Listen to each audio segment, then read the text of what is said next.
Random fact. I bet you didn't know the last one. Number 1. Yawning cools your brain. Ever wonder why you yawn, especially when you're tired or bored? It's not just about needing more oxygen. Yawning actually helps cool your brain down.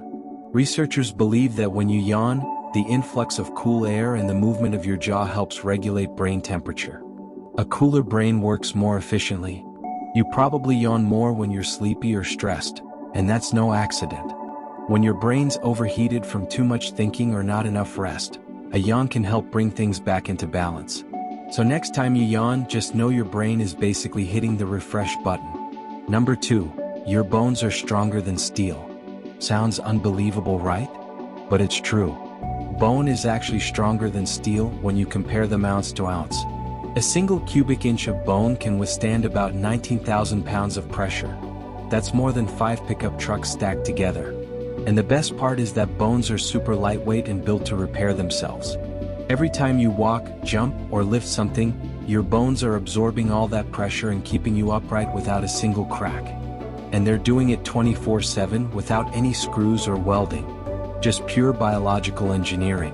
Did you know this? Or are you suddenly more proud of your skeleton? Drop a bone in the comments if your bones are flexing right now. And lastly, sugar is addictive. Ever feel like you need that sweet treat to get through the day? You're not alone, and there's a reason for it. Sugar lights up the same reward centers in your brain as addictive substances like nicotine or cocaine. When you eat sugar, your brain releases dopamine, the feel-good chemical. And the more often you trigger it, the more your brain craves that sugary high, creating a cycle that looks a lot like addiction. Cravings, withdrawal symptoms, and even mood swings? Yep, sugar can cause all that.